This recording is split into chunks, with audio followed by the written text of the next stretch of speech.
Hey guys, JB here. I want to do a quick video. Recently there's been a lot of new Sabersmiths, and I realized there's not any videos partaking in, say, where do you start if you're new. Starting off as a Sabersmith. Oh, by the way, I'm at work. I work by myself, so there's nobody here. I'm by myself, so I got bored.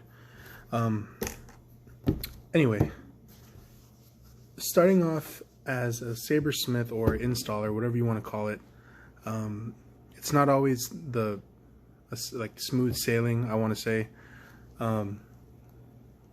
You have to make sure that you have all of your parts, all of your tools necessary that you're going to need, that you think you'll need. Soldering iron, ESD safe, of course, wire, heat shrink. Hot glue gun is always a thing that you can find useful. Solder, flux, soldering tips, extra tips, helping hands is one of the biggest things. Get yourself an ESD safe mat to do your work on. What else? The wiring, you need to I'd say look up and find what works for you. Make sure you're using 30 I would say 30 to 28 gauge stranded wire.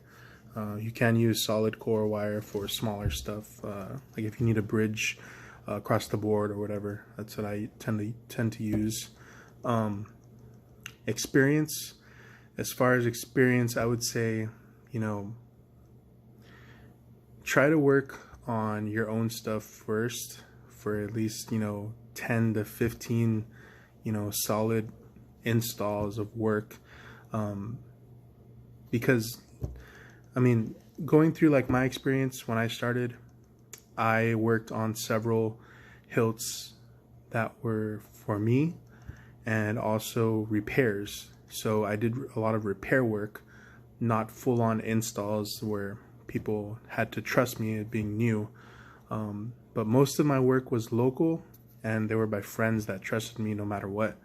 So I did work for friends that were local to me. And I also just did, standard repairs. That way I could get an idea of what I was doing. And of course I had experience before Sabers. I used to mod Xbox 360s and controllers, so I had soldering experience since I was 18 years old.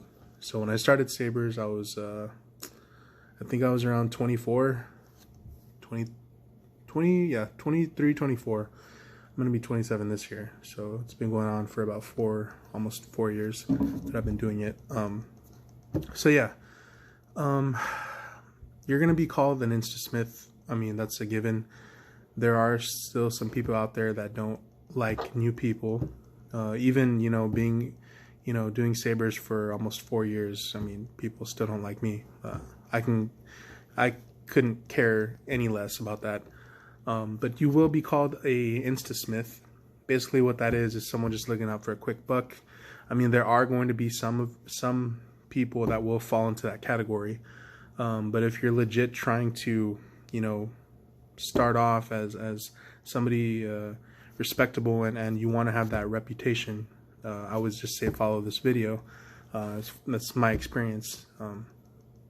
But a piece of advice I can give for some is don't go onto every post saying, hey, I'm an installer, I can do this, I can do this, I can do this, I can do this. That will get annoying quick, and I've seen it a lot. So if you're going to want to share your work and tell people that you are an installer and that you do good work, then do good work and post it up. Let people know by posting up the work that you do, not going on every single post and saying, hey, I can do this. I've seen a lot of people undercutting, saying, hey, I'm new, I am cheaper than so-and-so, and they're mentioning names like myself or Shamim or whoever without even knowing prices. So just post your work like you normally would when you're done with it. And my camera died, so I'm sorry. But yeah, I was saying, just post your work without having to undercut anybody that's been in the community longer than you have. I know when I first started, I saw a lot of that, and I had to learn myself not to go out and do that. But it's a learning experience for everybody, and you're gonna have your own methods. But I just wanted to make this video just to share my experience and how I started, and just to help any other people that are wanting to start off or have already started and are looking for some guidance. I know there's some people that like to keep secrets in, which is totally fine. I mean, you have your method of doing things. Why would you want to share that with anyone else when it's working for you? I mean, it's a business, and I understand that. But me, I'm like a half-open book. I can help anybody, but I won't hold your hand the whole way. I can just point you in the right direction. And it's, you know, as long as you do things with dignity and the right way, you're going to be fine. Learn on your own dime is the number one thing I can say. If you haven't done something before, but someone's offering you money, be honest to them. Because I know I've done it too. I tell a customer, hey, I've never done this before, so I don't feel too comfortable doing it for money. And you at least have to tell them that, because you're considered, once you accept money, you're considering yourself to be a professional in the line of work that you do. So when you're doing that, you have to understand that accepting money for something that you haven't done, it's not the best business practice to do. And in my case, I've had customers say, hey, I really, really trust you, and I want you to do this for me. I know you haven't done it before, but I still want you to do this. It doesn't matter how long you take to do it or to figure it out. But I really trust you, so I want you to do it. So for that, I mean, if you have a customer like that, then that's totally fine. And again, this is a video based on, you know, it's my opinion on how things should be and how it should go. So I mean, if you've watching this video and your methods are different, I mean, again, this is just how I would do it, or my experience. So it's not for anybody. But yeah, that's my experience with that. Don't do things that you haven't done, and, you know, screw it up for somebody else, and it's going to be off of their dime.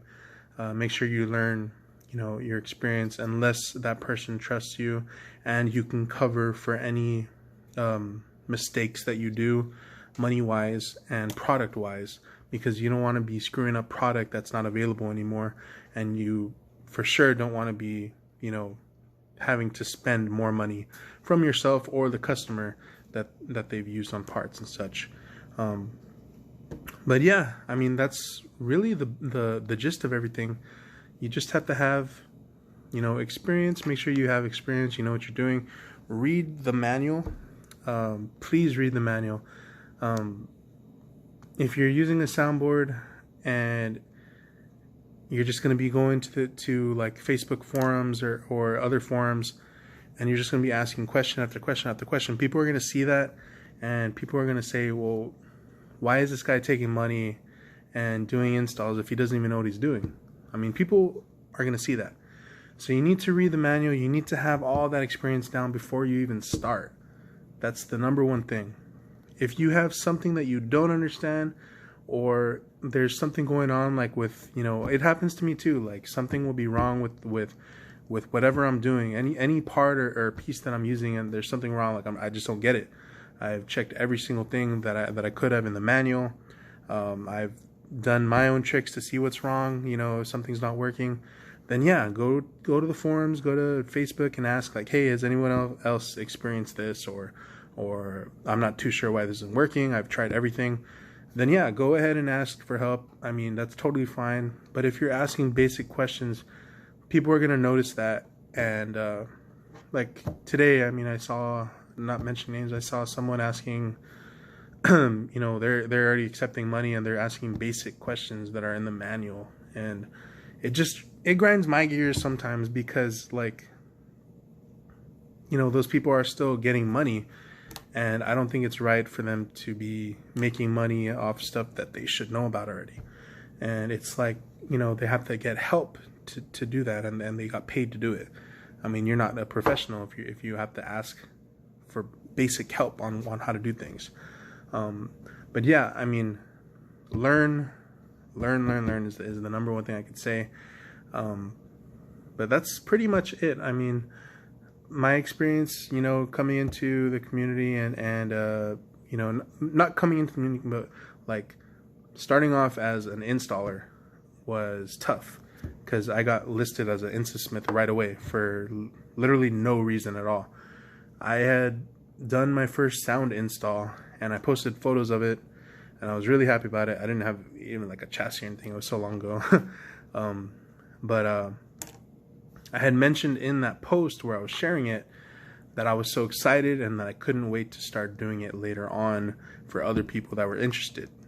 See, so even just saying that, people were on me already. Oh, it's a new Instasmith, he wants to do it. I mean, I wasn't even accepting commissions at that time. I was just doing it for local friends for no money at all, just for cost of parts. So I mean, people will call you stuff and they're gonna notice things, but just do things the right way and you'll be fine. People they're always gonna say something. So just keep your head up and keep grinding. That's what I did. A lot of people look at me differently now, and it's unfortunate. But keep the people that support you from the beginning close. I mean, in my case, I've had people, you know, that looked at me wrong. They were, you know, hateful, and now they want to be friends with me. But I can notice right away who those people are. Some have blocked me. So it's like, so I mean, you're gonna get those kind of people, but just keep your head up. And for any people that are new out there, just if you have questions or anything, feel free to comment and ask questions. Don't be afraid to ask questions. I'm here to help, so as long as they're not just simple basic questions, please. But yeah, anyways guys, hopefully this video will help some of you out. I know it's a brief video. I'm on my lunch break at work, and I just got bored, and it's a little video that I just been wanting to make. So yeah guys, happy 4th of July, and I'll see you guys in the next video coming in a couple of days. Peace.